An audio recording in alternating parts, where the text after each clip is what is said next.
Stop. No. What the hell are you doing? There's goddamn cows in the street. What? Fuck! Wait! It's a trap. Hello everyone and welcome to Geek Academy channel. I'm your detective host Igor, and it finally happened. Season 3 episode 1 from TV show, one of the best TV shows ever created, finally released. Obviously I watched it already in the morning and I prepared for you a deep dive analysis. If you're a casual From watcher, when it's like on the TV or something, this video is probably not going to be very interesting for you. But if you're one of the crazies just like me and you want to find every clue, you want to think about every theory and you want to find the answers, you're in the right place, because we're gonna go as deep as possible. This is deep. I'm going deep. I'm going deep. Now before we begin, I just want to say that this episode, even though it was an exposition episode just to remind us where we left off and to start things off, still was a 10 out of 10 for me. It was very emotional. We knew everything was gonna happen because we did our analysis and they all kinda came true. Most of them, at least so far on episode 1, but still a lot of emotional moments here in the right spot. It was interesting. I couldn't blink when I was watching this episode and I'm so excited for this season. But before we begin, as usual, I want to thank everyone who supports me on Patreon. Your donation, your support is what makes this channel possible. Thanks to you, I'm always motivated, I'm always energetic, and every time there's a new Patreon, I try to give some kind of a shout out. But now I want to do something special. Like every time somebody new joins, I want to do something tiny, small, but still special for people who make my dream come true. So let's welcome our new beacon of light, Dolly. Thank you so much for supporting this channel. I'm so happy to see you in this community. And now, let's dive in. So we're beginning exactly where we left off. We are seeing Tabitha in the hospital room. Some kind of doctor enters in. She wants to do some checkups on Tabitha. She wants to check that everything is okay, and she also tells her that cops are arriving. And I want to ask her a couple of questions because they have no idea who the hell she is. She's a Jane Doe. She just reappeared 3 days ago on a hiking trail, and obviously Tabitha is not gonna want to see some cops, because what she's gonna tell them, like, I was in Fromville and some monsters came and killed everybody and you couldn't escape this place, but I dived in from like a couple of stories from the lighthouse and somehow I survived, and this is how I escaped. Obviously they're gonna send her to the mental hospital, and we can see that they are in Camden, Maine. Obviously a lot of YouTubers, reviewers and other people who are analyzing this show already knew that, because they were able to match what we are seeing here in the window to the actual place. But yeah, once again, another confirmation. So far, no surprises in this episode. And then we can see that there's like some small boats. Once again, I just noticed even the tiniest thing, like the boat theme is very important to this TV show. We have Boyd with his boat, we have boats in the caves where monsters are hiding and sleeping. Something is related to boats. I think our heroes are gonna escape that way. Maybe there is a different way also. Once again, there's a lot of theories. Honestly, I don't have any answers for you, but together we can put our detective hat and find as many clues as possible. Now we can see that she's sneaking. I'm not gonna go through like every scene and try to catch every detail if they're not there. So Tabitha is escaping, she doesn't want to see the cops. Right on the point when the cops are arriving, she's basically leaving this place, so they are not gonna be able to question her. And suddenly she sees the boy in white. Now the biggest question for me here is he real? Like, is it real vision or it's just a hallucination after the trauma that Tabitha experienced? Like, there are arguments for both those answers. Like, first of all, we can see that he's waving to her and we are kind of familiar with his movement. He's done it already to Victor in season 1 episode 4 when we had this like flashback from Victor's childhood. The boy in white was standing exactly like that and waving to him. So this is an argument that this is a real vision, because hallucinations don't work like that. If it came from Tabitha's mind, it probably would be somehow different. But also, what was the point of this vision? Because when she follows him, it doesn't get her anywhere, like nowhere, absolutely nowhere. Now here, when she follows already the boy in white, we can see some kind of shop, flowers shop, Jeanette's flower shop. Ooh la la, Jeanette's flower shop. Anyway, like flowers is a repeating theme in this TV show. We've seen flowers on Alice's medallion, on here on his talisman that he's wearing on his neck. We're seeing flowers in many places, and I just wanted to check if this is a real place or once again was something that was invented for this TV show. Usually because of the copyright issues, they just invent some brands, and I checked, I tried to find, there's obviously a lot of Janets out there doing their business, you know, making their name in the world, but none of them is with this same logo. It's just once again some kind of tiny Easter egg for you, because we are seeing flowers many times and they obviously have something to do with this place. Now, as I told you, it didn't get her nowhere. She just like seeing some boy. It's already not the boy in white, it's the boy in white and beige, and he's probably doesn't have any powers, but who knows. I'm kidding, of course. And we get back to Boyd. Remind you, he was shot by the moron there, like I just call him moron because he doesn't deserve to remember his name, and we can see that Boyd is still handling this injury. Obviously it's not something you recover from in 3 days, even though we live in Fromville and people here kinda recover pretty fast. So once again, something to think about. And I just wanted to remind you that in the end of season 2, the doctor said to Tabitha that it's been 3 days since a pair of hikers found you in the woods. And here, when Father Guthrie arrives and talks to Boyd, he's also saying that one of your own people tried to kill you 3 days ago. So we know that the timelines are moving here together, like there is no like parallel difference of the time movement, and this is like something pretty crucial because there's a lot of theories about time travel, about time working kind of differently in Fromville. We have seen the clocks sometimes moving, sometimes not moving, the second hand always not moving, but still the clock somehow changes time, and we are kind of being aware that the time moves differently in this place. Victor was living in this place for a couple of decades and he haven't seen winter, not even once, and suddenly there's winter, suddenly there's like snow and everything. So the time flies differently there, but we are seeing that Tabitha's storyline and Fromville's storyline are actually moving together. Now, when we move forward, we can see that Father Guthrie, as usual, there to say something Boyd doesn't really wanna hear. He's saying to him like, it's getting pretty cold outside and maybe you aren't panicked enough. He's like, yeah, you should be way more worried about what's happening because this is like a really bad situation. There's no food, there was some kind of crazy worms that were attacking you during the night and you weren't able to sleep, and now it's been only 3 days, winter is coming, yeah, Jon Snow? McQueen! Jon Snow, you know nothing!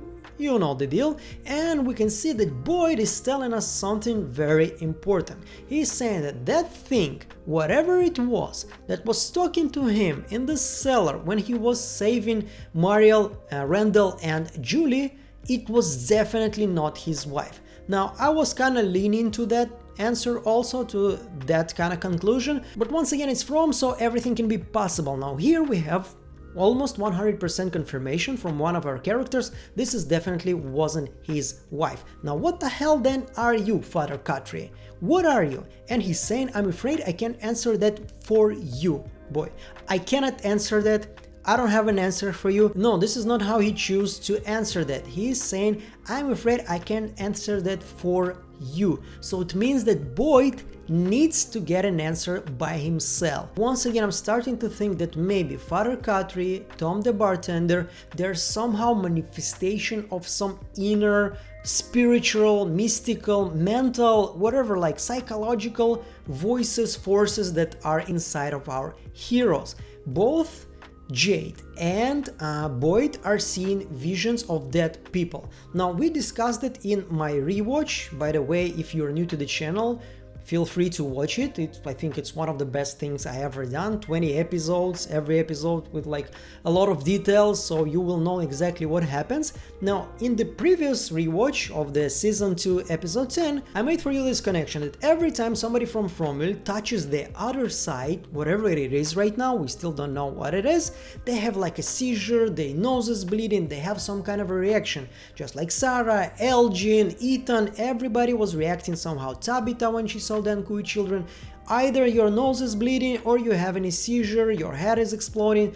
This is what's gonna happen. Now, for some reason, both Jade and Boyd don't have any reaction to talking to Katri or to talking to Tom, the bartender. So does it mean that they are not from the other side, whatever it is? They're just some sort of a creation of their inner voices, because every time Father Katri comes, every time Tom the bartender comes, they're there to help them make some sort of a decision.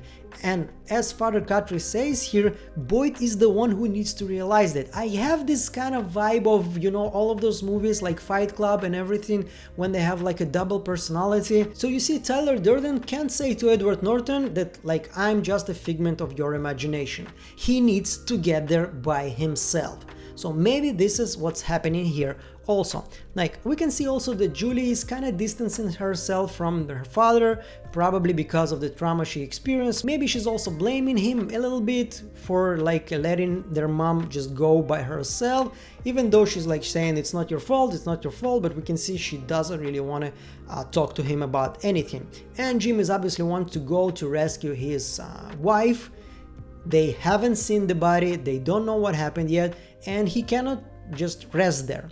Now, this is not exactly a smart decision, because you're a father, you need to take care of 2 children, maybe somebody else can go, because there are a lot of people there that can go, but anyway, we are moving forward. We can see that Boyd is some sort of a guide. He tells Jim about his experience in episode 10 season 1 and episode 9 season 1, when they were like kidnapped by something and their tent was dragged through the forest, and then when they got out there was a lot of spider webs and there were spiders that attacked him, and then after that they reached the lighthouse. So if Jim wants to reach lighthouse, he needs to go in the same path that Boyd went.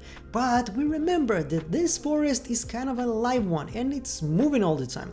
Once again, I'm reminding you, episode 10 season 2, when Victor brings Tabitha to the bottle tree, he cannot find it for a couple of minutes or a couple of seconds, and then he finds it, that it moved a little bit. So probably it's not gonna be the same path already.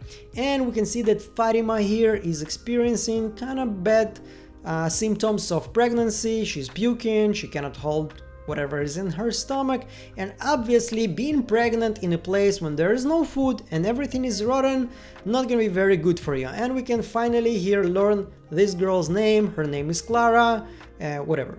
I'm a little bit suspicious of her, but anyway, so far nothing to talk about, and we move forward. And like, the creators and the operator are already like toying with us. They know we are very suspicious of Tilly. There are a lot of signs that she's, you know, like something is wrong with her, like with the 4 children, 7 grandchildren, and you know, doing the circle of 7, and I don't know how identifying that Fatima is pregnant when nobody else could do it. And even the camera in this moment was like, someone is there on the background and it's a bit blurry, and now we're gonna focus on her, and this is Tilly lurking there in the background. And yeah, we can see that also Elgin, he didn't sleep for 3 days already. Even though it's okay to sleep, even though Boyd already broke the music box, Elgin chooses not to sleep, and we understand why. When he finally fell asleep and he suddenly sees Tilly again, she got a lot of screen time in this episode.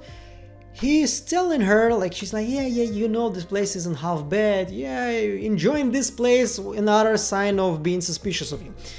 Boyd said it was okay to sleep, and he's saying to her that I feel like something is watching me. Now, you remember once again, or you don't, then you have to watch all of the 20 episodes that I made for you on the rewatch. But just to remind you, there's a lot of signs that somebody is watching. There's like drawings with an eye, there's like a t-shirts with a lot of eyes.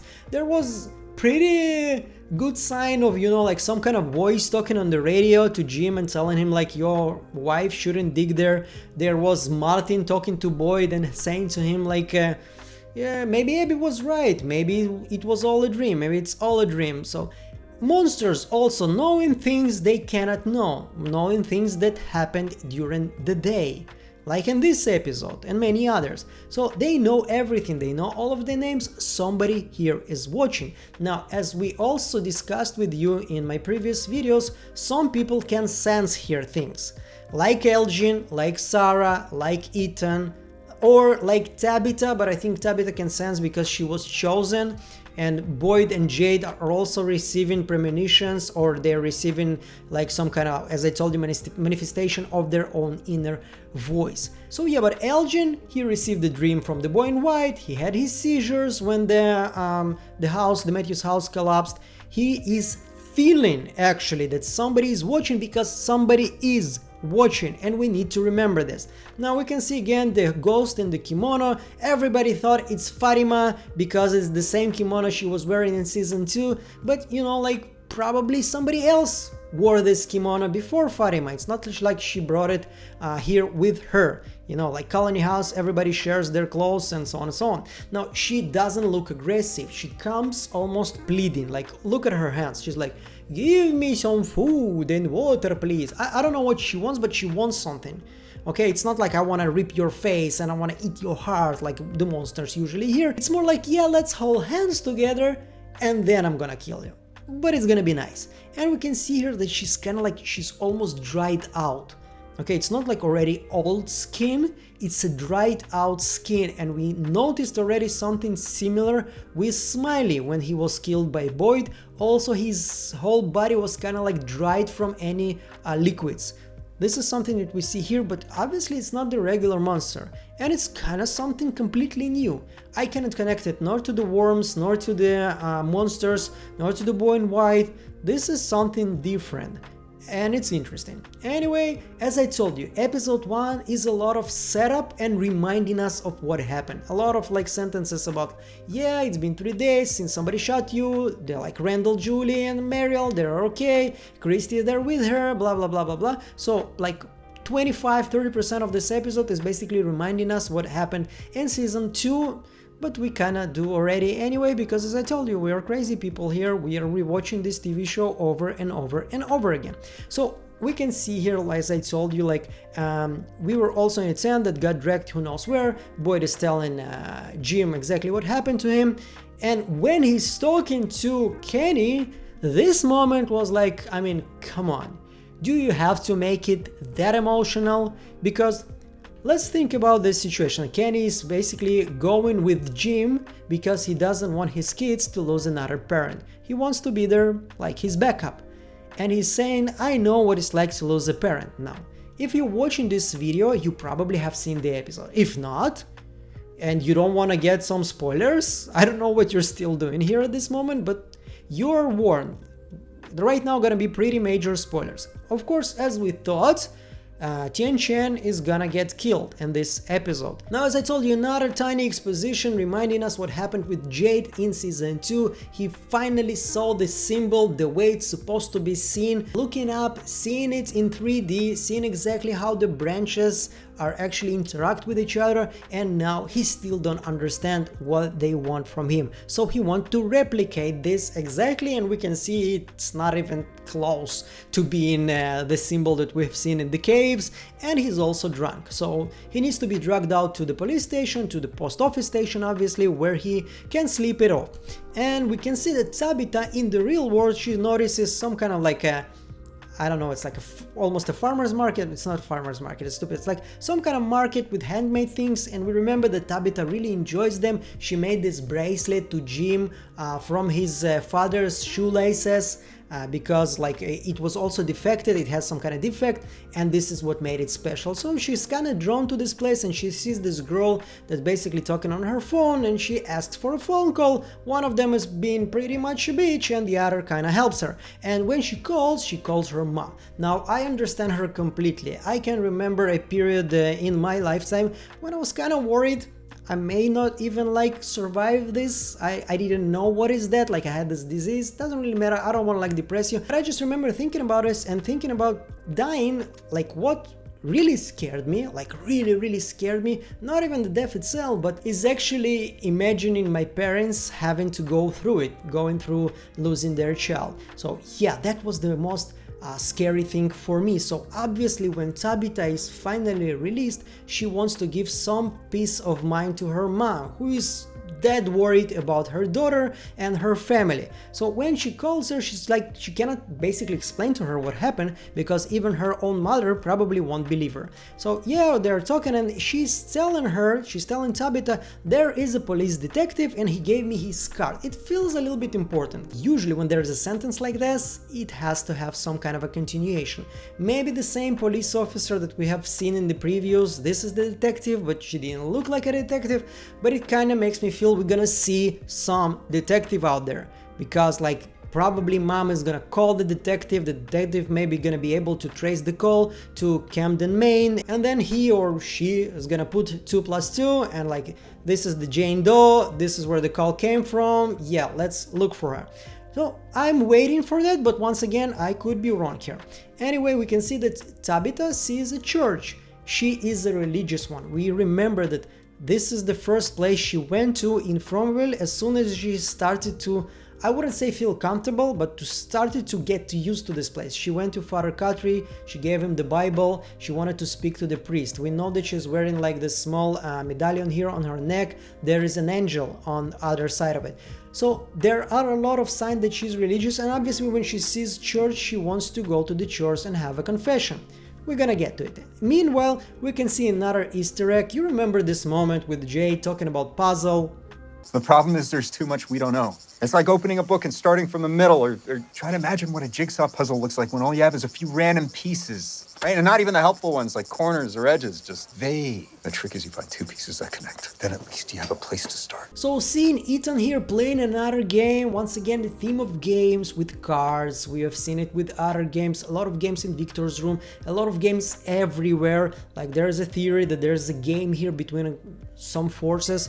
It may be true because there are a lot of games, and there's another one, there's a new one, it's puzzle basically, and if you look at the image, it kind of looks like a city next to a lake, which also reminds us once again about Camden, Maine. Probably not exactly Camden, Maine, but maybe, who knows.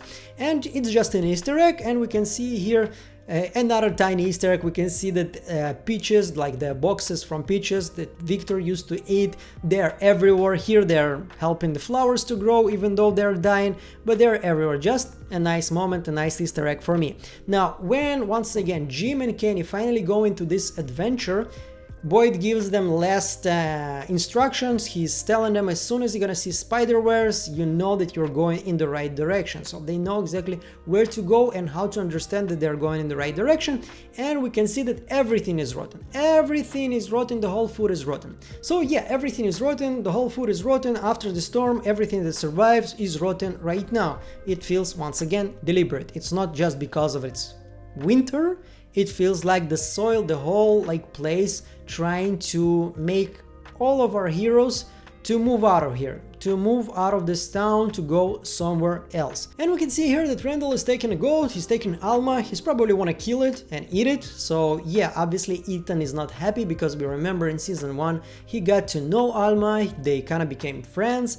And I'm so happy that Gangsta Victor is back in the town. I missed him so much because yeah, when he pulls out a gun, what I love about this guy, he's not gonna let anyone hurt Ethan. Yeah, you can see in his eyes, he's ready to shoot the motherfucker. Like, if you're gonna touch the kid, if you're gonna touch the goat, this is not gonna end up good for you, Randall. And yeah, nice moment, just nice moment, no Easter eggs, no anything.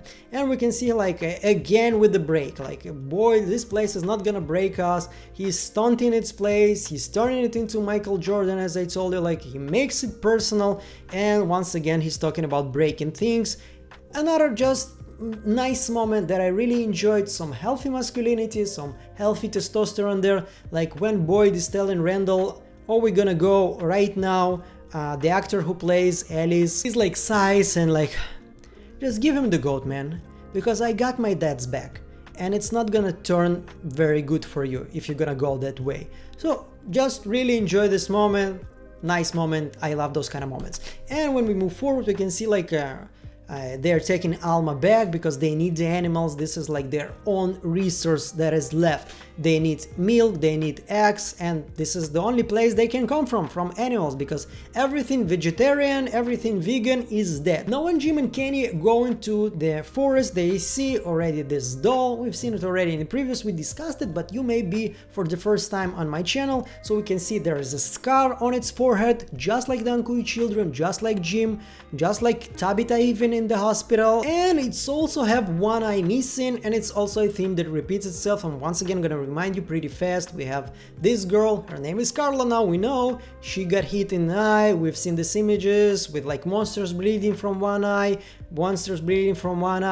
the same vision that Jade is gonna get somewhere, I think in the later episode. He was also bleeding from one eye, and we can see another one, both eyes, but still has a scar on its forehead. And when we move forward already closer to the village, I cannot zoom in. I have no idea why the quality of image on MGM Plus is 720p.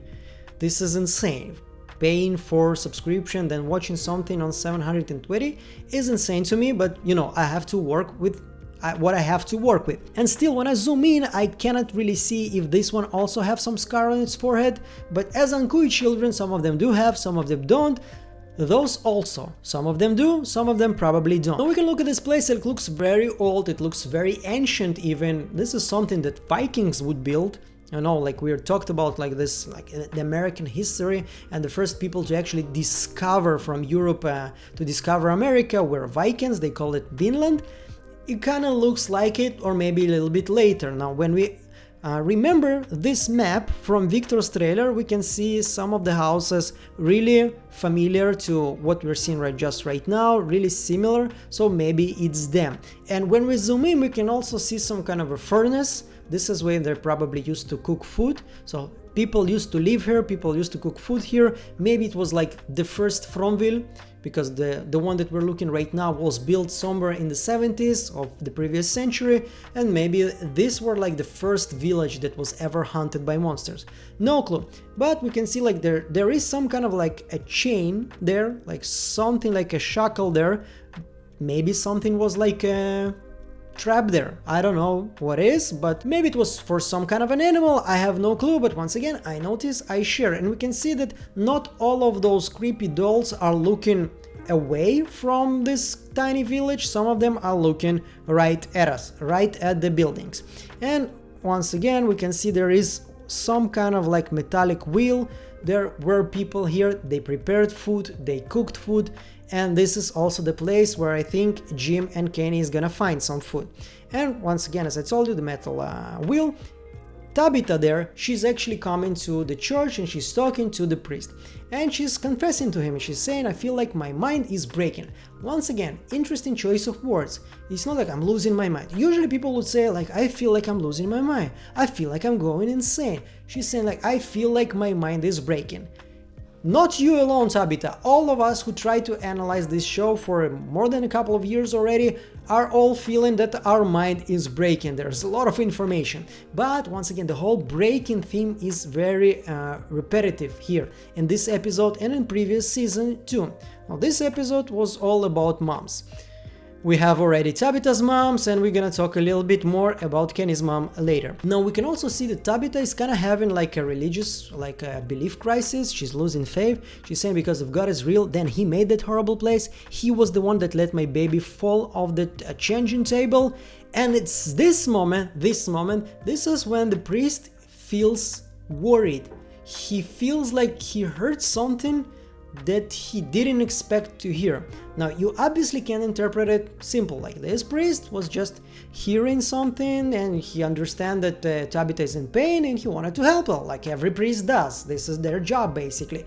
Or he understands that Tabitha came from Fromville because of this, because he knows who are the people that are inside Fromville, who of them lost someone, and especially how they lost someone. If you have like a dossier of somebody and you know like there's Tabitha, Matthew's family, Jim, blah blah blah, they go into Fromville, they lost their child because he fell from the changing table when he heard the phone call. And then when you hear somebody confess to you, you're like, oh, that's them. Something here is weird. How did they escape? Now it brings us to the theory like there's some kind of secret society that knows about FROMMGM and they're like keeping it secret. I don't enjoy it. I hope it's not gonna become true, but if there are signs or clues for that, I'm not gonna hide it from you. And we can see like when Tabitha is leaving, there's Psalm 105, 1920. This is like, I'm gonna read it for you. He made the moon to mark the seasons, and the sun knows when to go down. You bring darkness, it becomes night, and it all the beasts of the forest prowl. So kinda reminds you of FROMMGM, right? When the nights come down, the beasts are actually coming out and start to prowl. So yeah, once again, a small tiny like Easter egg that the creators know to put it for us because they know we're gonna check what is the psalm, what does it say about it. Basically glorifies God for creating this world. But a whole sentence here like, and all of the beasts of the forest prowl, yeah, kind of once again makes you think that this is intentional, that they put it there. And when the priest talks to her, he's like, what was his name? The son. Yeah, Thomas, good name. And you have also kids, like because of the lunchbox. He's like actually pushing her to check the lunchbox. Can you like humor me? Like, please humor me. He's actually a little bit like all very politely, very calmly, but he's pushing her to open the box. And she tells him all of her story. She went to the faraway tree, she got to the lighthouse, the boy in white pushed her, and he actually said to her like, this is the only way. And this is the question that's gonna haunt Tabitha right now, because if somebody pushes you from the lighthouse and telling you this is the only way, you're probably gonna ask a couple of questions later, if you survive, obviously. And he pushes her to take the snack out, and this is when she sees that if lost, please return to Victor Kavanagh of 1597 Barrow Street, Camden, Maine. By some mystical, once again, coincidence, obviously it's not, she's exactly where Victor used to live. And obviously the boy in white knew this, and he knew where to send Tabitha. Now once again, let's ask ourselves a very simple question. If we are writers of From, and we just need to bring Tabitha from point A to point B, she needs to discover in the bottom of the lunchbox Victor's address. So how can we do it? Should we just find a place for Tabitha to feel hungry, then open the box, take it out and see the address there and then move forward, which will save us time for more important things? Or we're gonna put a whole scene with the priest who's gonna help her to reach to the bottom of this lunchbox and discover this address. So it all kind of makes me feel that the role of this priest is not over. He's gonna follow Tabitha, and probably the car crash we're gonna see later is gonna be related to him. Once again, I may be wrong, but it kind of looks like that. And we can see that Boyd is talking to Ethan. He's trying to calm him down because Ethan understands now they need to kill the animals, they need to slaughter them in order for them to have some food, some meat. And Boyd is there. I know he's talking to the kid, but I was laughing a little bit, but it obviously was like a grim, dark laugh, not a happy laugh, because you didn't ask those animals. If you're gonna ask them, do you wanna be heroes and die for our sakes, they probably would answer no. Anyway, he's also saying another emotional moment. Once again, the mind of the child works in mysterious ways, and I just enjoy every time Ethan have those kind of really interesting sentences. He's saying I would love Alma to go first because I don't want her to see her friends being killed, and because Alma is his friend, he refers to it like this, he feels like that about her. So obviously Ethan is in pain here. Now once again, we can see that Victor's dad is arriving. I was right about that too. We can see that his license plate says 1976 GS. I don't know, maybe it's a model, probably it's a year. 1978 wasn't the lighthouse, so it's not exactly the same, but maybe it was a car that was, I don't know, bought a couple of years before they actually went to FROMMGM. I don't know, but then how did he escape from FROMMGM, or did he escape? Or his mother, not his mother, Victor's mother, took her kids and ran away from this dude. She was not they argued, they maybe were divorced, don't know what is that, but kind of feels weird that the whole family were trapped inside, but the father stayed outside. And we can see here that he notices the lunchbox, he understands it, and Tabitha obviously understand that he is Victor's father. So we move forward to Jim with Kenny, and he regrets his decision. He understands that he cannot leave his kids alone because if he's gonna die, then nobody's gonna be able to take care of his kids. Probably somebody who's not related to them, Mrs. Tian Chen, Mrs. Liu, Boyd, Donna, whatever it is, they have a lot on their plate and they also can get killed, as we're gonna see in the end of this episode.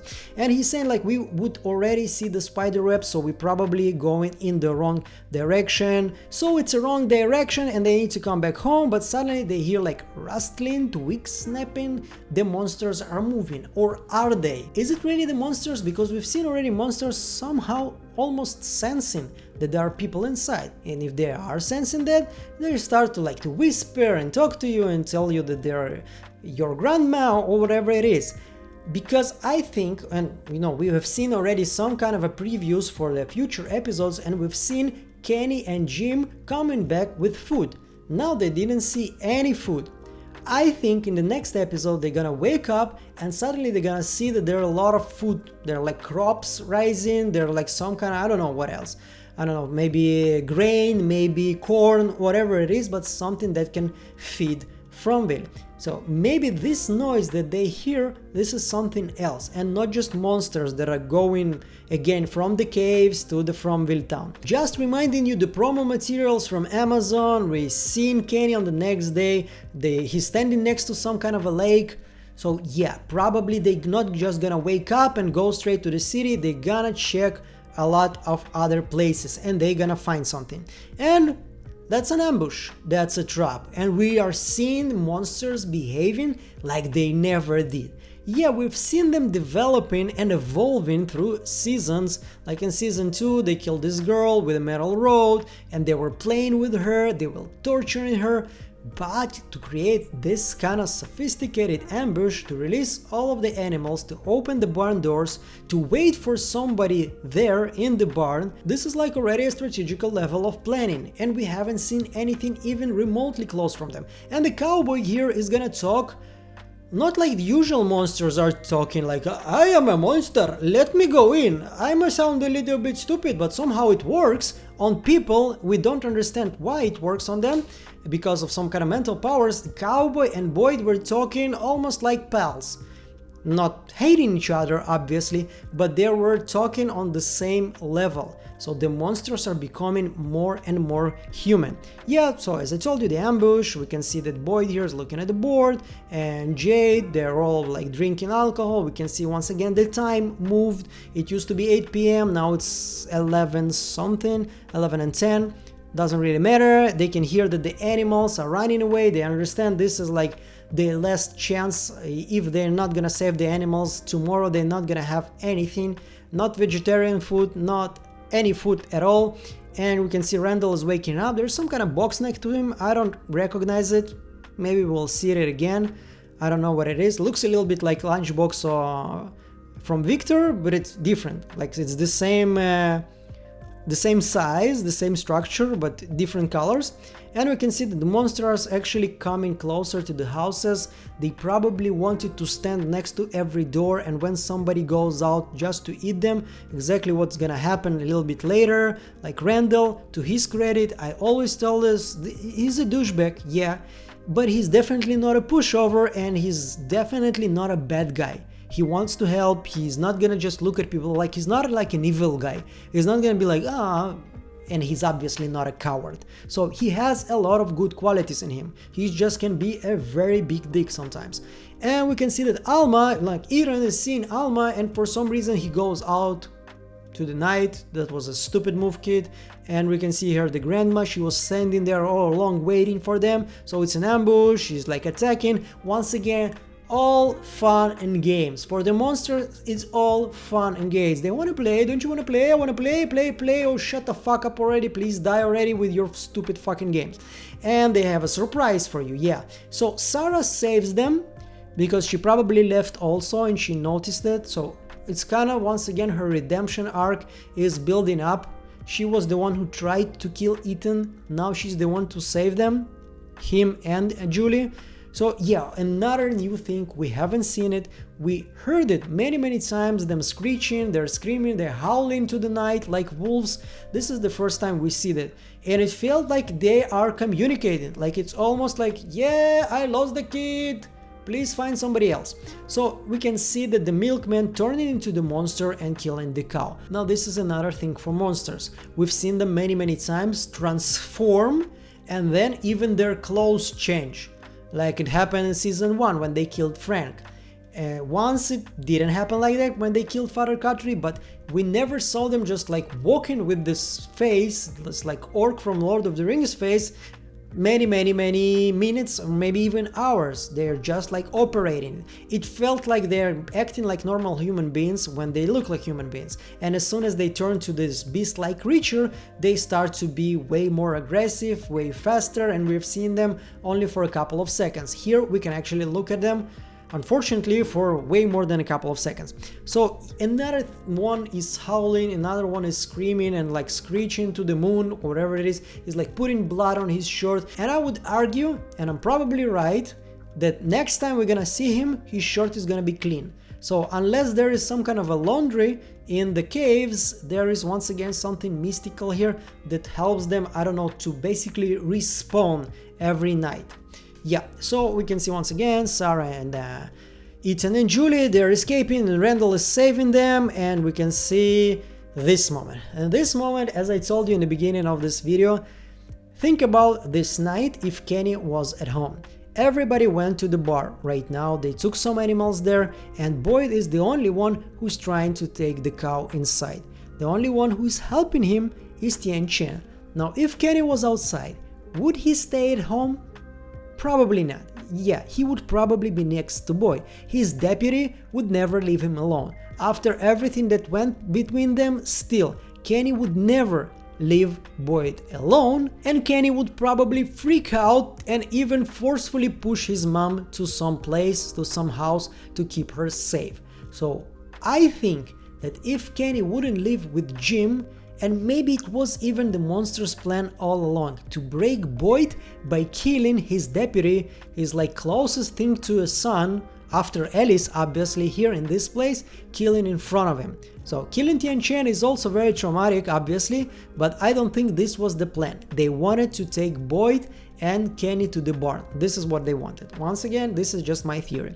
So yeah, we can see them following and then like transforming to the monsters, and when they go to the barn, the nightmare creature, you said this place couldn't break you. How many times, guys and girls, we heard this in the teaser? I rewatched it a couple of dozen times. So it's like, okay, once again, it's you. You say this place couldn't break. Oh, fuck off. You know, and we can see that this was an ambush. It's a trap. It's a trap! Now look at this handsome boy here.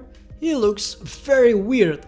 Like it's almost that monsters are not evolving just psychologically and mentally and they're becoming smarter. Just something to notice here. And once again, when Boyd tells them that kill me, leave her alone, he says, we would never kill you. That would be no fun. Once again, it's all in their motivation. They just want to have some fun. It's fun for them to break Boyd's spirit. So Boyd is more important than Tian Chen. Yeah, we know that as viewers, right? We know who is the main leads, like the Matthews, Boyd, like, and the rest are like also very important, like Jade, but some of them are kind of less important to the viewers, to the audience, but not to the monsters, or at least we thought so, because now the cowboy here is just telling basically, yeah, we don't want to kill you, this is no fun. They don't want to break Tian Chen, they don't want to kill Boyd in front of her to break her spirit, or to break the spirit of this whole town, because if Boyd is gonna die, the town is gonna die. But they want to break his spirit, because he taunted them, because he yelled, you are not gonna be able to break me, you're not fucking break me, and they somehow heard it. You remember when Elgin said, somebody is watching me? Somebody is watching even during the day. Unfortunately, Tian Chen dies. We are seeing some brutal things happening here. They kind of leveled up the level of gore, even though they didn't went full Tarantino there, but still, seeing Tian Chen tortured that way, it was difficult, it was emotional, I felt Boyd pain. Harold Perrineau is an amazing actor, he delivers 100% of the time. Whatever he acts, like whatever emotion he brings, it's just very, very good. So overall, this episode was a blast. It was dramatic, it was intense, it was informative, and it was a very solid, strong beginning to a third season. I don't know about you, but I'm super excited about this, and I would love to actually talk to you about that. So tomorrow I'm gonna do my first live stream, and we're just gonna discuss the episode. Maybe you noticed, well, not maybe, 100% you noticed something that I didn't. Maybe I'm gonna notice something because I'm obviously gonna rewatch this episode probably today before sleep, and maybe notice something new, and we're just gonna talk and discuss this. So tomorrow, I don't know what time, but since I don't live in the United States, I'm gonna post like some kind of different times for every time zone, so you will know. Like, feel free to subscribe to this channel, to follow the community, so the update is gonna come, and hopefully see you all on the live stream. So yeah, I hope it's gonna be interesting. Anyway, I don't know about you, but I'm super excited. It's gonna be an amazing, very interesting 2 months, and I hope to see all of you here on the comments and on the live streams, and I see you on the next one. Bye.